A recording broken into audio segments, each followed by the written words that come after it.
I work for the clothing company. Unfortunately for my children, I am not that cool. No, we're a medical device company about 40 miles north of Chicago. Okay. And my name is Ernie Broughton. I'm the director of the MBA in Executive Education Program at St. Mary's University in San Antonio. I also work with the Ethics and Compliance Initiative and formerly Chief Ethics Officer at USA, the United Services Automobile Association in San Antonio. And I'm Svetlana Gabin. I'm with the Ethics and Compliance Initiative, formerly known as ACOA and ERC, Ethics Research Center, and Ethics and Compliance Officers Association, which is now from an alliance. I'm based out of just outside of Boston, and I work more of the membership and the events side of things. Excellent. Do you have the voting sheet? Yes, thank you for mentioning that. In fact, it's very important you do because I only have one. So we need I have one. Oh, okay. Okay. Do you have Excuse me, let me get one more. Okay. Yes, we should each have. I apologize. I have one, so you don't have to get it now. I need to get one. Oh, you are. Sorry. I didn't realize.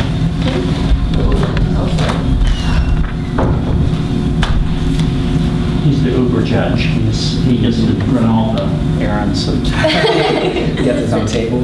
Yeah. Let's see. Have you guys been sitting in presentations all day then? Yes. But it's very interesting. You know, Mm-hmm. There is a I've topic. learned a lot. Yeah, that's cool. Do you have many more after ours? I think there's one more today, right? Yeah. Final stretch. Yeah, but you know, it's I've been participating with IBECC in an organization of this because it used to coincide with our events, and I've seen previous competitions, and it's always been fascinating. I've never been on the judge's seat, so it's nice to participate as a judge, but it's definitely interesting, and I hope you guys learned a lot during the process. But Oh, yeah. So nice. We enjoyed putting it together, definitely. And working with Tom, well, Yeah. he's pretty great. So are you all business majors? Mm-hmm. Just me, actually. Okay. What about the other two? I'm a psychology major with a journalism minor and a business minor. I'm a political science major and I have a theater minor. Very good. We actually are just wait a couple minutes because they run out of them completely. So run out a few more, bring them around, so we're going to wait. No worries. Yeah, are you all from Southern California? Not originally, none of us actually. We're all from the Pacific Northwest. I'm from Seattle. Oh. I'm from Oregon, Eugene. I'm from Anchorage, Alaska. Wow. Another requirement to be on the team. It's worked out that way. Oh, we actually did have a fourth member back at school. He wasn't able to make it here, but he's from Southern California. Now, how was it worked out that you're the team representing LMU? There's a competition, an intramural competition at school, so there was 10 teams from LMU, and we all competed last week, and were judged, and the winning team from our school gets to go to the international competition. Neat. Yeah. Okay. Did you know that was New Orleans? We did. Okay. Maybe even more exciting to compete, right? Yes. We didn't know we were coming here until last Wednesday, so it's been a whirlwind. Yeah, I was talking to people at dinner who have known for a long time. I was like, oh, we found out on Wednesday. That's neat. Something you might be interested in, Savannah, in San Antonio, we have something I mentioned to you yesterday.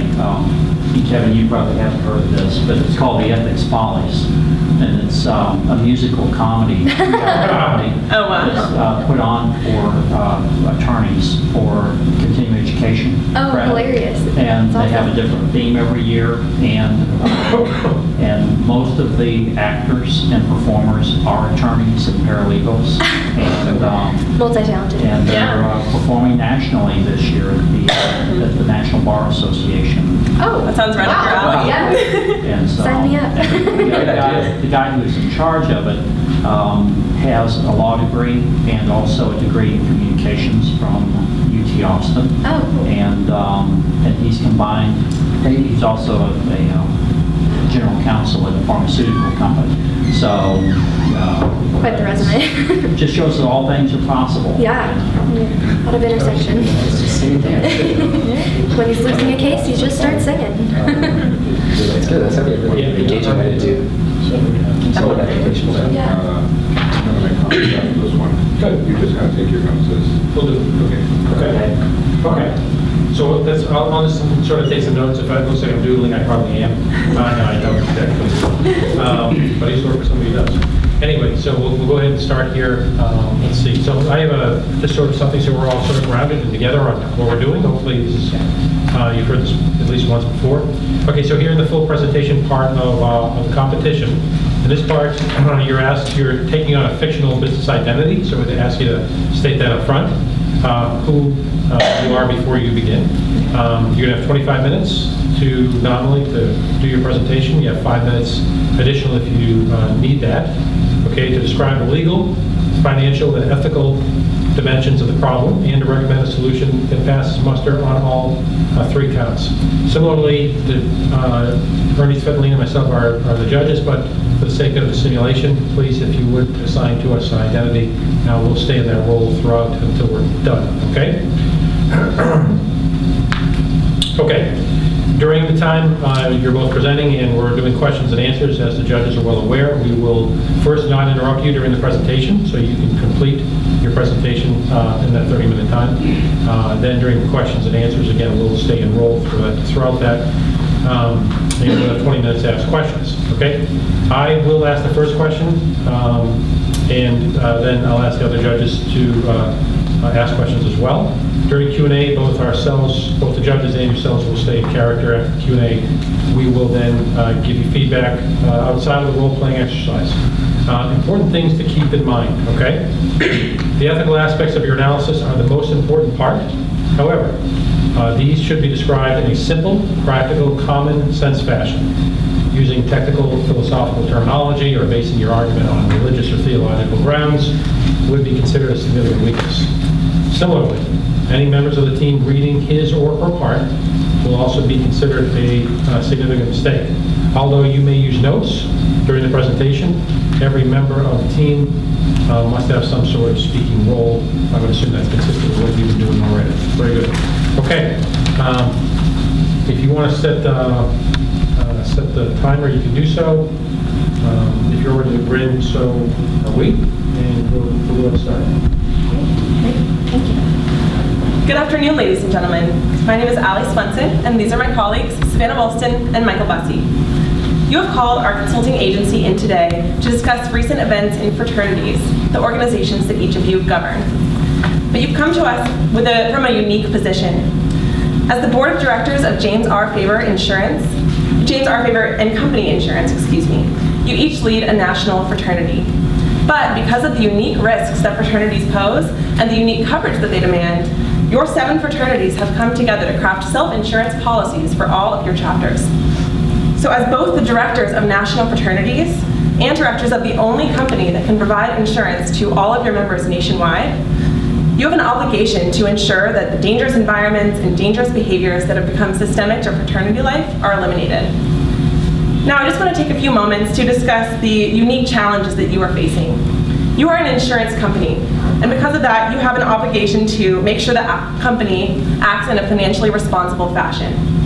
But your insurance company serves just one group of customers, fraternity members. And because of that, the company is owned by 7 national fraternities, and you sit on the board of both the fraternities and of the insurance company. So accordingly, you have a duty to promote the educational mission of those Greek organizations, and importantly, you are the only insurance company that can provide coverage to those members, which brings its own set of problems. So in light of those complex issues, you've asked us to evaluate your situation. Now, as directors of national fraternities, you have the power to prevent dangerous environments that are causing injury and harm. You have the power to instill your fraternity's values in young men. You have the power to save lives. And as alumni of Greek organizations ourselves, we are the first to attest to the merit and the values that the Greek system was built to promote. But in practice, fraternities have spiraled into dangerous environments that promote hazing, sexual assault, and binge drinking. Fraternity members report binge drinking at double the rate of college men on the regular. And approximately 55% of college students who join Greek life reportedly face hazing. And it is rare for a week to go by without hearing of injury or harm occurring in or around a fraternity house. The fact of the matter is that fraternities, as they're operating now, are causing people harm. So with the knowledge of this harm becoming ever more public, and with the power vested in you as leaders of national fraternities, we have to ask you an ethical question. Is it ethical to continue operating as you are when you recognize the harm occurring in your organizations? Our consulting group will explain this ethical dilemma in further detail and inform you of some of the legal and financial implications of this problem. Then we will propose a twofold solution for you to change your behavior and take action. First, we will recommend that you revise your risk management policies and follow through from the national organization down to each chapter you oversee. Second, we will recommend that you expand your new member education programs to include education about hazing, sexual assault, binge drinking, and the potential liability that fraternity members enter into when they join a fraternity. We understand the values of fraternities in Greek life, and we want to make it abundantly clear to you that with the current state of fraternities, your existence is at stake. If you don't make a change soon, termination of fraternities nationwide could mean that young men miss out on the benefits of fraternity life. It could mean that worthy charities like the Huntsman Cancer Foundation and the North American Food Drive would be without the millions of dollars that your fraternity men raise for them every year. And worst, it could mean that young men continue to be harmed by your failure to act. So we are glad that you have called us here today to discuss your current situation. And with that, I will pass it on to Savannah Wolfson to discuss our ethical dilemma in further detail. Thank you, Allie. As Allie said, my name is Savannah, and I will be addressing the ethical issue at hand. The way we see it, the ethical issue can be boiled down to the following idea. A problem exists within fraternities in America today. You, as the leaders of these fraternities, are aware of these problems, and you're not doing enough to solve them. I'd like to echo Allie and commend you for calling us here today. This alone shows your commitment to doing what is necessary to amend and address unethical behavior. However, to make sure we're all on the same page, I'd like to illuminate the problems in fraternities. These problems are the deaths and injuries caused by sexual assault, hazing, alcohol abuse, and dangerous living conditions. These cannot and should not be defined as problems that occur within college students as a whole, but instead they demand to be looked at as problems occurring within the fraternity community specifically, and exacerbated by the structures of this community. For example, one student has died in hazing episodes in each of the past 43 years due to prevalent hazing practices such as paddling members, infliction of psychological trauma, forced alcohol consumption, and rituals such as Hell Week, a week of hazing that occurs before the new member's initiation. An Oklahoma University study shows that sexual assault is 3 times more likely in fraternities, and rates of binge drinking and alcohol abuse are at least twice as high in fraternities than in the male student population as a whole. Other dangers, such as unsafe houses, are also present. Fraternity house safety features are spotty, with over half of them lacking fire sprinklers. And fatal and near-fatal falls from fraternity house roofs, balconies, windows, and sleeping porches without adequate railings are increasingly common across the country.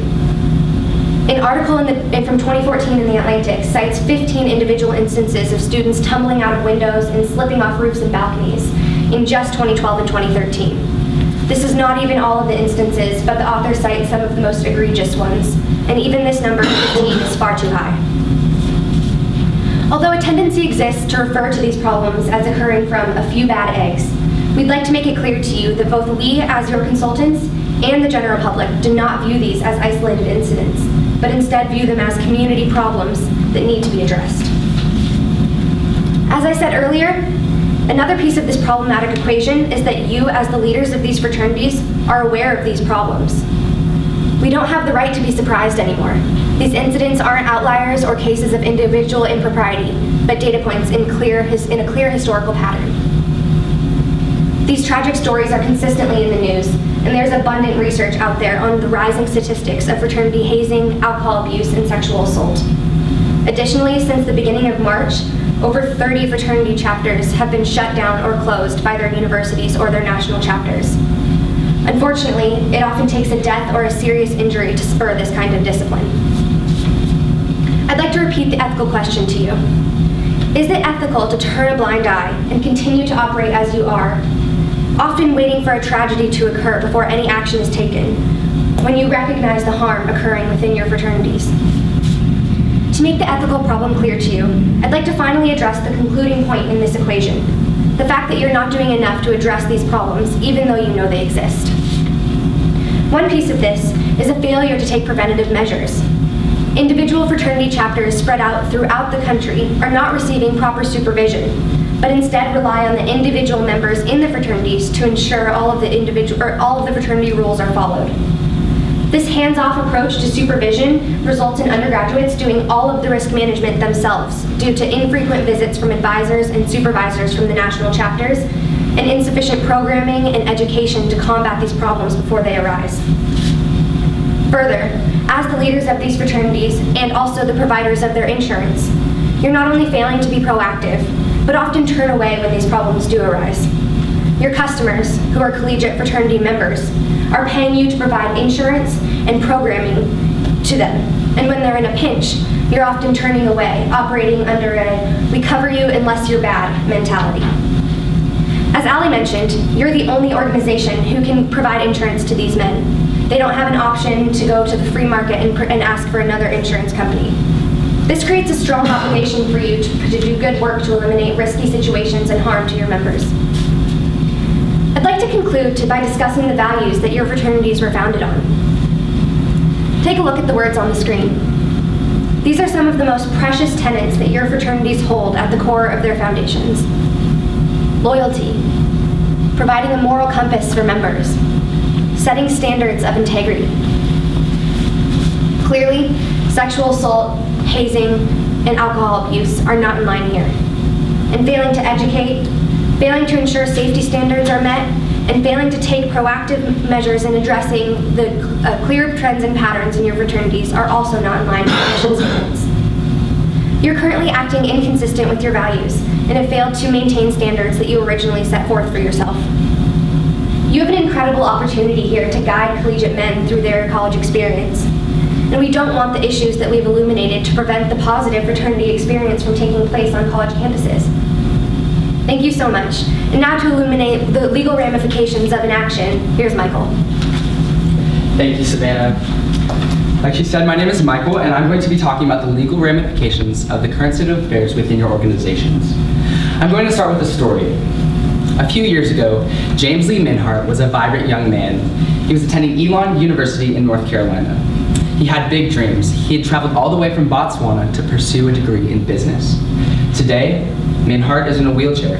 He's paralyzed from the chest down, and his medical expenses often exceed $10,000 each month. All of this happened as a result of breaking his neck in a horrible accident at a party hosted by the Lambda Chi Alpha fraternity. Now, Minhart's incident is not an isolated event, and incidents such as these often result in extensive litigation against national fraternities such as your own. By the nature of the business that you're in, working with young men who are getting their very first taste of independence, you take on a lot of legal risks. First, there are the physical risks associated with fraternity housing. Do all the windows have screens? Do balconies have railings? Are all the fire codes being met? Second, there are the cultural trends within college life that often result in extensive litigation against national fraternities. These factors include binge alcohol consumption, sexual assault, and hazing. To your credit, many of your organizations have put risk management plans in place for your fraternity members to follow. For example, let's consider the common alcohol policy shared by many of your organizations. It goes something like this. Any fraternity member who is over 21 is welcome to bring no more than 6 beers to any given party. Once he's at the party, he hands over his beers at a sober checkpoint where it is assured that he has consumed no alcohol prior to coming. If he passes the sober checkpoint, he hands over his ID and the beers to a sober monitor. He may then return to the sober monitor throughout the night and take his beers one at a time. The sober monitor, by the way, is one of his fraternity brothers. The way most lawsuits go, if the policies that you have laid out are not followed, courts have ruled that the student was acting outside of his role as a member of your fraternity. Therefore, if members do not follow your strict rules to a T, all liability for any injury will be placed directly on the students involved rather than on you as national organizations. However, Although these procedures have allowed you to escape liability in the past, that's not always likely to be the case. Courts are increasingly ruling that you will be held responsible if a dangerous physical condition exists and repairs are not made. When it comes to dangerous practices, such as binge drinking, the upward trends are well known and well documented. Officials at universities across the country are acknowledging this, as are politicians at every level of government. Likewise, courts increasingly believe that if reasonable efforts are not made to stop or limit such dangerous practices, national organizations like your own will be held liable for damages. Risk management policies, such as the alcohol policy that I described earlier, therefore are not likely to continue their effectiveness as a barrier against liability in the future. One part of this is that courts are beginning to see your legal defenses as having precarious ethical implications. As Savannah mentioned, your members believe that they are covered, but these legal loopholes that you have set up allow you to turn your back when they are in trouble. Now, these men are young and inexperienced with things like insurance and liability. They're likely to believe what you tell them because of the values that you espouse, loyalty, service, and integrity. They're likely to assume that by joining your organizations, you have their back. It's not right to take advantage of this in order to get out of liability, especially when you have a monopoly on the coverage. And more often than not, it's the fraternity men's dues that pay your legal defense against them. Now, to tell you more about the financial dimension of your situation, I'm going to turn things back over to Savannah. Thank you. Thank you, Michael. I'll now be addressing the financial aspect of this equation. There are three financial implications of the ethical problem that we've addressed. The first is the cost of lawsuits brought against your organizations. The second is the reputational harm stemming from negative media attention surrounding fraternities. And the third is the cost of our solution, which will remedy these problems. I'm going to start with the cost of litigation. To illustrate, let's look at a case that's currently in court. Tucker Hipps was a first-year student at Clemson University, pledging the Sigma Phi Epsilon fraternity. This fraternity is well known for its reputation of pressuring pledges to jump off one or more bridges over Lake Hartwell and swim to shore. After an altercation with an active member, Hipps went over the railing of one of these bridges headfirst into the shallow waters and died. The Hipps family is currently suing Clemson University and the Sigma Phi Epsilon fraternity for $25 million. Historically, you've been winning these lawsuits, but as Michael mentioned, courts are ruling less and less in the national fraternity's favor. And even if you are winning, the defense can often cost millions. Cases like these are all too common in Greek organizations. As I mentioned earlier, there's been one student death in each of the last 43 years. And the last 10 years have been increasingly fatal. Since 2005, 57 people have been killed or paralyzed in fraternity activities. These statistics are increasing, but with some changes, you can curb these harmful trends. The fight to maintain fraternities already faces an uphill battle. Lobbyists for your national organizations go to Congress every year to ensure that fraternities are allowed to stay in universities. However, negative media attention will soon overshadow these lobbyists' activities. That is, unless a change is made. As I said, public perception of fraternities has been very negative in the last few years. This can be seen from the coverage of the racist chants from Oklahoma University's SAE, the numerous deaths arising from sexual assault, from hazing and alcohol use, and frequent cases of sexual assault arising from fraternity parties.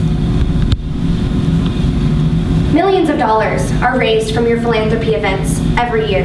And we're proud to say that when we were in college, we had the opportunity to participate in your philanthropy events. However, with all of the negative media attention, it's only a matter of time before universities ban Greek life, eliminating your philanthropic contribution. Clearly, fraternities are far too valuable to be abolished. But unfortunately, some do not agree with us. Student groups across the country have called on their universities to abolish Greek life. The student-run newspaper at Dartmouth has asked the university president to ban Greek life from campus. And these calls to action are not only occurring at the local level, but at the national level as well. Advocates nationwide are calling on universities to realign with their missions and stop focusing on their students' social lives.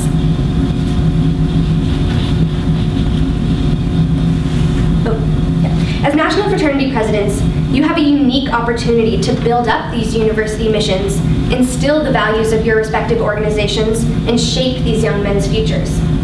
Otherwise, reputational damage can lead to a decrease in membership, hurt alumni donations, and threaten your entire existence as an organization. Now I know what you're all thinking. With very complex problems, how much is all of this really going to cost? Why would you want to create a whole new system to regulate your members, in effect hiring even more people to regulate your business? The real question is, what is the financially responsible thing to do? How long will it be before the cost of covering and defending against all of this harm is insurmountable? Our solution is an upfront investment, but just like any other worthwhile investment, the long-term benefits will significantly outweigh the short-term costs. You currently have an unsustainable business model. With the negative in public perception increasing, you may face lower membership, fewer alumni donations, or even worse, extermination of your organizations from all universities nationwide. One of the main reasons you've crafted these self-insurance policies is so you can provide coverage that's affordable, that's less than the market price. However, with the rising injuries and the increasing costs of covering them, you'll soon price yourself out of the market. A more sustainable business model would be an upfront investment, showing your proactive commitment to pursuing higher education. To better explain this upfront investment, I'm going to turn it back over to Michael to explain our proposed solution. Thank you, Savannah. Now I'm going to explain our proposed solution. As I hope we've made clear by now, the current state of affairs within your organizations poses a clear and present threat to your members' safety. Is it ethical to continue operating as you are when you recognize the harm that's occurring within your organizations? Our answer is no, and not only that, but your reputation, financial stability, and your very survival are at stake. Our solution has two parts. First, revamp your risk management system so that risk recognition is not left up to active members. Second, educate your members about the dangers of alcohol abuse, sexual assault, and hazing, as well as about the liabilities associated with fraternity life. First, we propose that you restructure your risk management system so that risk recognition is not left up to active members. In regards to alcohol consumption specifically, fraternities are currently the one industry in the country where every aspect of serving alcohol can be monitored and managed by people too young to legally drink it. In order to promote a safer environment within your organizations, someone other than the active members must be involved in the fraternity's operations. One way to do this would be to have a third party inspecting your housing on a regular basis to ensure that all codes are being met and that everything is safe. Additionally, behavioral issues can be managed by representatives from the national organizations, taking a cue from the system already in place in many female sororities across the country. For many sororities, a set of advisors oversees all the operations for all chapters in a given region. For some sororities, there's an advisor for each individual chapter. These advisors act as a resource for the active sorority leaders to make sure that all risks and policy violations are handled according to the sorority's policy guidelines. We believe that a similar system can and must be put in place in your fraternities. Some of you already have the framework for such a system due in part to your large network of devoted alumni. However, this framework must be built upon, and your advisors must be more active in the operations of every chapter in the country. Although this would require a sizable upfront investment, you have the responsibility to prevent the current level of harm at fraternity events. Additionally, the money saved in the long run makes this a financially defensible change. The second part of our solution is education, education, education. Specifically, members must be educated about the dangers of alcohol abuse, sexual assault, and hazing. Most of your organizations already have some sort of education system in place, and that is fantastic. However, the current levels of harm and the number of lawsuits indicate that there's far more work to be done. You have a unique opportunity here. You have a captive audience with your fraternity members who are forming the beliefs and values that they will carry with them the rest of their lives. This is the time to teach them that overconsumption of alcohol is dangerous both to their health and their relationships. This is the time to teach them that when it comes to sex, no means no. This is the time to teach them that what matters is character, integrity, and honesty. This is what your organizations were founded on, and it's time to return to a system that honors these founding values and protects your members. The liabilities associated with fraternity life also must become a part of every new member's education program. Make it clear to members what risks they are personally assuming by partaking in fraternity events. Making the divisions of liability clear from the beginning will not only help you avoid litigation, it will cut down on risky behavior in the first place. Communicating with your members in a clear, straightforward fashion is in line with the integrity promoted in many of your mission statements. Like I said earlier, these young men, many of whom are minors, are not likely to have experience with insurance and liability. Instead of taking advantage of that, it's time to teach them. As they say, an ounce of prevention is worth a pound of cure. That's the theme behind our proposed solution. By installing a more encompassing risk management system and by educating your members, you have the power to prevent the current levels of harm occurring within your organizations. Now to conclude, here's Allie. Thank you, Michael. Board members of James R. Favorite and Company, you have now heard from our entire consulting team. We have explained to you that your present inaction towards systemic hazards in fraternity life is actually unethical because it is causing people harm. We've also explained the legal and financial implications of this and proposed a twofold solution. Savannah, our ethical consultant, shared that there is substantial research and too many tragic stories that show that there is a problem in fraternity life, that you are aware of this problem, and that you are not doing enough to solve this problem. She discussed that you have not been proactive enough, leading to avoidable injury and death. She helped this board see that failing to take responsibility for harmful trends is unethical. Michael, our legal expert, talked about how fraternities are creating legal loopholes to shift liability to members. While this may have worked in the past, courts are increasingly ruling against these policies. If you don't make a change, you could be looking at a lot of legal trouble in your future. Savannah, our financial advisor, shared the grave financial implications of negative public perception and lawsuits. She also debunked the theory that restructuring is more expensive than sticking with the status quo. Finally, Michael outlined our proposed solution, utilizing third parties and advisors to revamp your risk management system and rebuilding your education system from the top down. Our evaluation tells us that continuing to operate as you are is not a viable option for the continued existence of your organizations. Without proactive change, your organizations could be shut down, victim to negative public perception and insurmountable financial burden.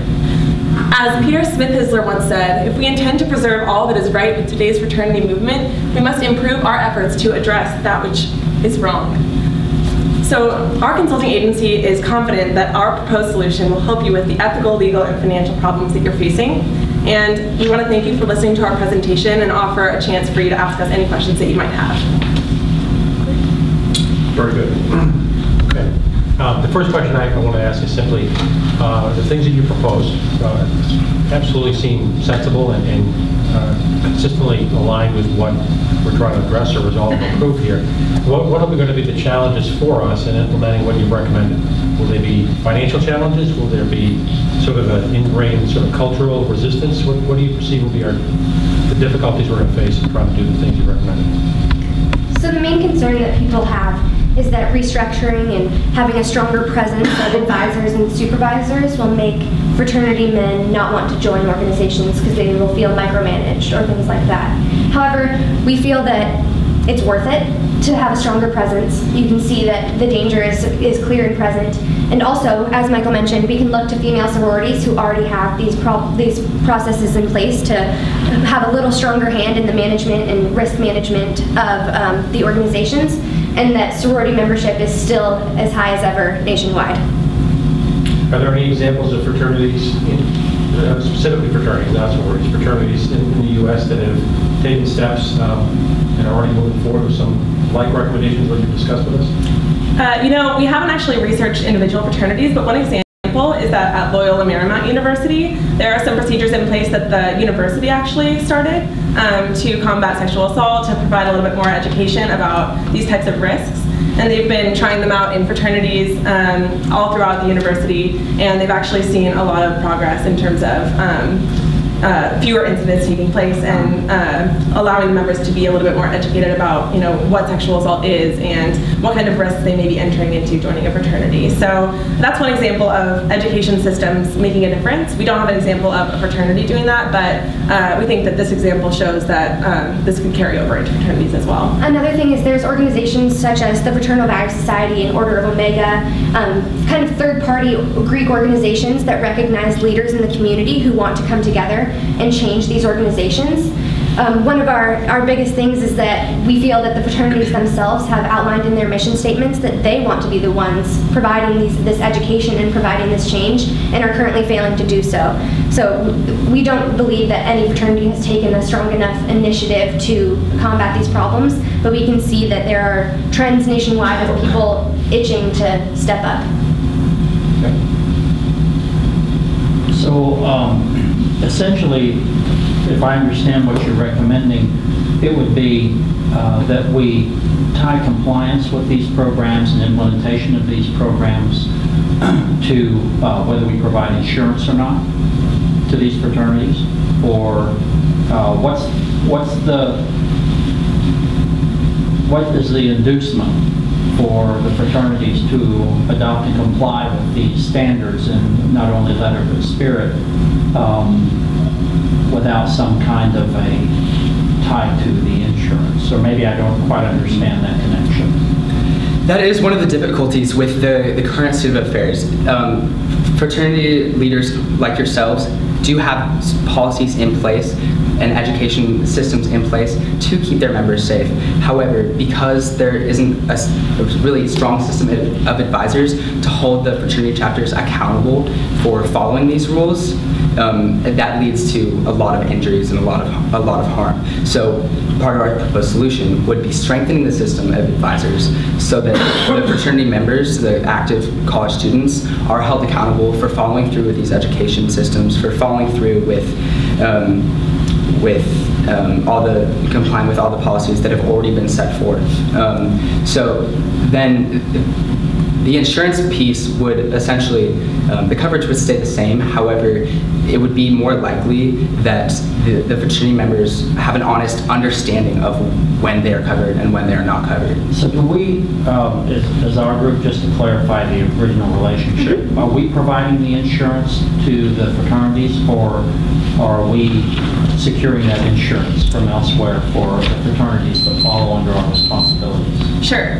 So you actually have a very unique role. You have a dual role as both directors of your national fraternities, whether that is being as a vice president, a chair member, but you are also board members of an insurance organization that is built specifically from your fraternal organizations to provide coverage to those fraternity members. Yes. Okay. Exactly. Okay. I have a question about the investment. You mentioned that it will be significant, and have you done a bit of research on how much of a significance this is? The implementation of new education. Could you repeat the beginning of your question, please? What would be, you mentioned that the investment, monetary investment, would be quite significant, so I'm asking if you have more numbers. I don't know if I can put a dollar amount on it, but I think that the way to look at it is staffing, essentially. So national fraternities have like a national headquarters somewhere where they have advisors and people who craft these insurance policies, they craft their education programs, but they're pretty far removed. They don't have very frequent visits to their chapters. So what we're proposing is hiring more of these members at the salary that advisors should be paid, so that they can go to the schools, say 2 or 3 times each semester, and say, what do you need from us? How can we provide more comprehensive education to your members? What are the problems you're running into? So increasing the staff 2 or 3-fold so that the individual chapters receive attention, and that the national organizations aren't only existing in their faraway location, whether it's their headquarters in Columbus, Ohio, or that's trying to govern a chapter all the way in California. That being said, I want to emphasize that initial investment is very small in when you compare it to the current cost of dealing with all the harm that is taking place within your organizations currently. Just from that one example that Savannah gave you, $25 million, that's one lawsuit. And these lawsuits happen nearly hundreds of them happen every single year, and the cost of instilling a preventative measure is going to be very low compared with the long-term benefits financially. You mentioned Loyola University starting a program, an educational program. What is to kind of rely on that in an aspect of sexual assault and alcohol education and all of that, in a sense to work with the fraternities, and not just, of course, fraternities, because that really affects everybody in the university or in college, to help and offset that cost instead of to be entirely put on us. Right. So I would say it's great that Loyola Marymount University is doing something like that. Every university certainly is not, and we cannot rely on all of those universities taking that up. We have no way to enforce that or to make that happen. And personally, we are accountable, or you all as the board of directors of James R. Favor, you're accountable for making sure that that education happens. So I think it's more important for you to take it upon yourselves to put that into place in your fraternities. Now, whether that means that it's in the fraternity and in the university, or whether that means that it facilitates a partnership between the fraternity and the university, that's up to each university and each fraternity chapter. But we think it's important that you take it upon yourselves to create that program. I do think that the idea of establishing strategic alliances with other stakeholders in this process could propel this kind of an initiative forward, rather than us just looking at it as something that we do. So who do you think are the other stakeholders, strategic stakeholders, who we may be able to ally with to create a more comprehensive solution to this problem? Well, I think, as we've mentioned, the number one stakeholder in the situation, aside from the fraternity members, your clients, would be the universities. The universities in each individual situation would be the ideal partner for creating an education system that really instills your values and protects your members from the current trends of alcohol consumption and sexual assault and hazing that are occurring on college campuses everywhere. However, that would be an ideal partnership. However, we believe that instead of the universities being the leader on this, we really need the fraternities themselves, you guys, to be the leaders in developing this initiative. Specifically because of your values that you promoted. One of your mission statements says that we're going to provide a moral compass for our members. And so in line with the values that you have already committed to, we really believe that it's up to you to be the leaders and pick out the stakeholders, pick out the universities, the individual programs that exist at universities, other fraternities, other sororities, other clubs that exist on campuses. Look on a case-by-case basis to see who is willing to participate, but at the end of the day, it's up to you to be the leaders to make the change and address the problems. Let me ask a question, just probing a little bit here. Are there other dimensions to this other than just it being an education problem? Is this all about just educating people? So I know about the risk management. Yes. I understand about that, but I'm just wondering how effective it's going to be to give a person an orientation class to the dangers of binge drinking when there may be other factors involved. What other factors could be involved that we can work on other than just developing an education program? Right. So I actually, as a consultant, had a conversation with one of your Lambda Chi Alpha member, so one of your fraternities, and after he attended the Loyola Marymount University session of, it's called LMU Cares, it's the new program of sexual assault education, and I think we're quick to jump to believe that college students have an understanding of their dangers and risks because they took courses like alcohol EDU things when they entered into college. But they're just so brief, and this Lambda Chi Alpha member said that LMU Cares was the first time he'd had sexual assault prevention explained to him in not a how to avoid being responsible for sexual assault, but actually how to avoid what is sexual assault? What is active consent? What does that even mean? We kind of throw these words around a lot, and a lot of times the members don't actually grasp them. He said it was the first time someone had said, this is what no looks like, this is what yes looks like, and instead of waiting until the sexual assault had already occurred, and then the education being how to minimize reputational harm and how to minimize your own culpability, things like that. But yeah, so as Michael said, so the university implementing that program is great, and we think that if your Greek organization on that specific college campus does have a good relationship with the university, that's a fantastic opportunity for a partnership. A problem we've seen is that Greek organizations and the university have been at odds a lot, so that would be another piece, trying to remedy those, as we said, realign your mission statements with the university's mission statements, because we've seen a lot of tension between the university and the Greek organizations, both failing to take action. Do students know where to call to report Sexual assaults? Sexual assaults and misconduct? I think we think they need to. I mean, I don't think it's okay for us to assume that the students know anything. I mean, especially about these risky issues. Do they contact us in our organization? If there's a problem at say someone breaks their leg at a party, or there's a rape at a party or something, there are policies in place that they're supposed to call the national organization immediately. They ideally know that they're supposed to do that, but unfortunately some of the action following that is not necessarily productive.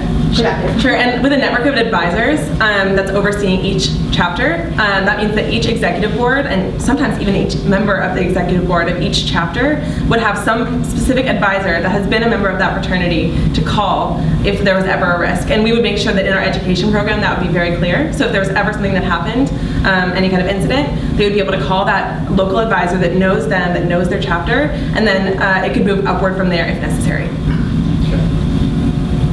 Any other questions? Okay. First of all, thank you. Thank you. Awesome topic. Just a really, really good topic. Sometimes you meet teams that are big topics that are compelling, but they're trying to boil the ocean. This topic was outstanding. Really, really, and you really made me think about things. I will have an incoming freshman. And you made me think about him. It's what he's going to be doing. And I thought Ernie's question was outstanding. It made me think as well about stakeholders in the context of who would be other organizations or bodies that you might sort of better, I thought about it myself. What if they were to survey, Loyola Marymount? What do you think of, and ask questions, ask the student body about Greek life and what they expect and so forth? And how does that balance against the mission and vision statements or the purposes of these organizations, or at least how they started and were founded and what do they look like now? What about the community? Absolutely, right. I would think the community around the university is a stakeholder in terms of conduct and behavioral issues.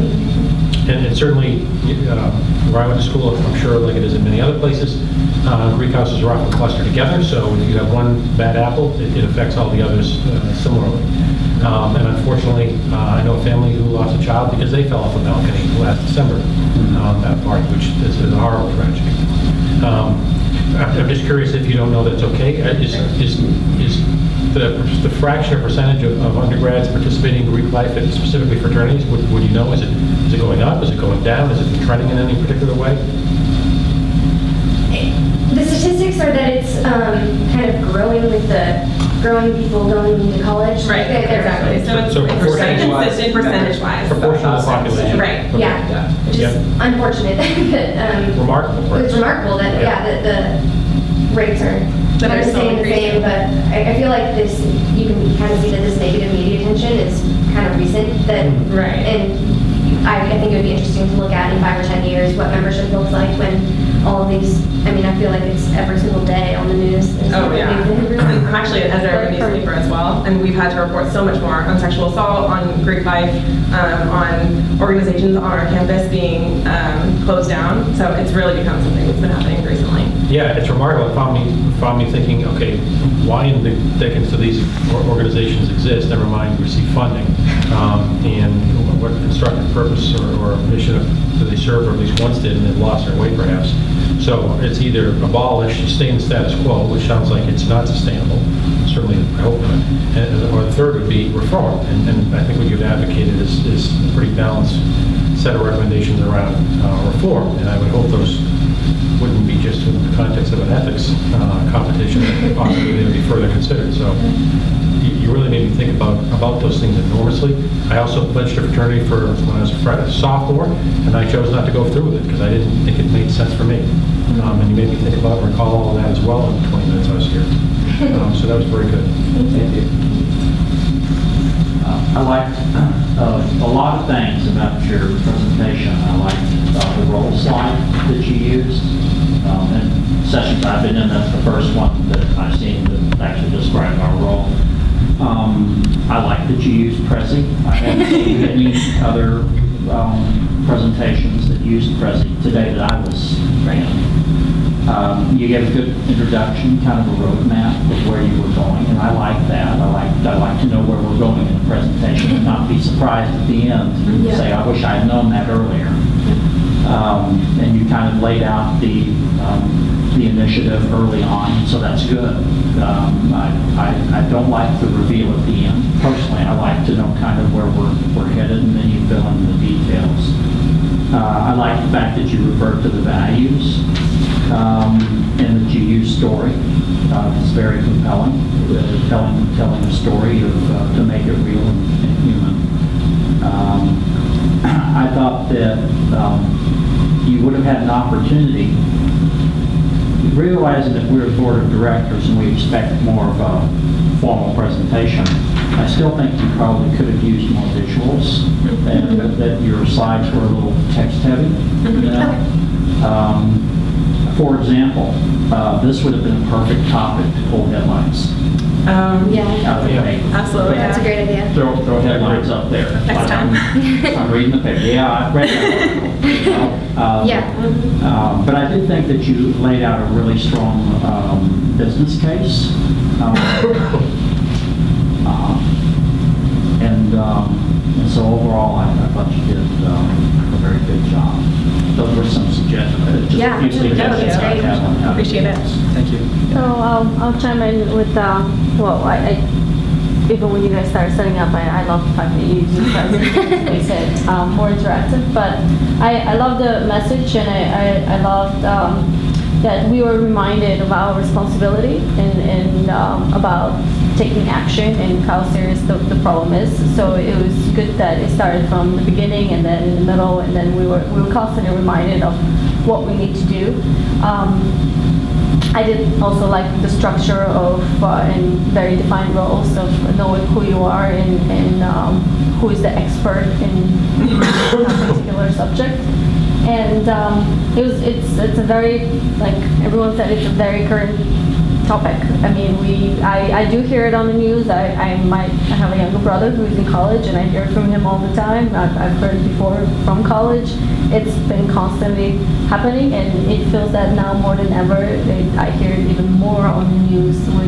It feels like every week I hear something horrible. So it's congratulations on picking the topic, and I really do hope that this can be taken further if possible, and be discussed with somebody else. Thank you.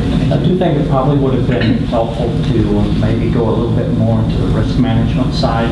And talk a little bit more about what that would look like. Yeah. Because as you may have gathered from my question, I'm not real hopeful in terms of changing behavior through just educating people. Sure. I think it's a culture problem. I think it requires probably a little more of a nuanced approach in how you build culture. More deterrent factors. And the risk management part probably started to get more in that direction for me than the education part. Definitely. But that's just my own, other people may not respond that way. That's understandable. Yeah, I personally perceive there's an accountability problem here. I think it's rather vague, the accountability. In fact, the simple fact that you were presenting to us in the context of sort of an insurance argument, that there's an accountability in that respect, is a reflection of how vague it is, perhaps. I thought the legal and the ethical parts were done extremely well. In fact, the way you called them out and stated them up front. I echo what Bernie said. I like being told, boom, this is what it is, particularly in the context of a new topic, something I'm not otherwise intimately or inherently familiar with, because I do it every day, which I don't in the case of fraternities. Medical advice is yes, fraternity no. But, so, yeah, and say, here is a solution, and this is where we're going to go in the course of the discussion. If I think there may be an opportunity as you move forward, I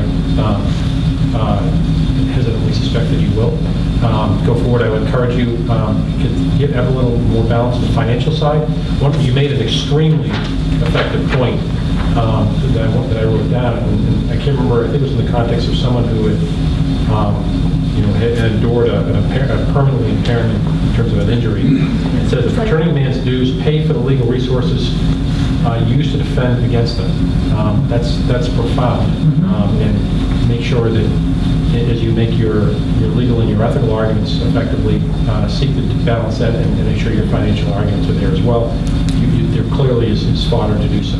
So well done. I was very impressed. I learned some things. You engaged me. Thank you so much. Thank you very much. Thank you. Thank you. Thank you so much. See you at the keg party after. Thank you. Thank you so much. Thank you.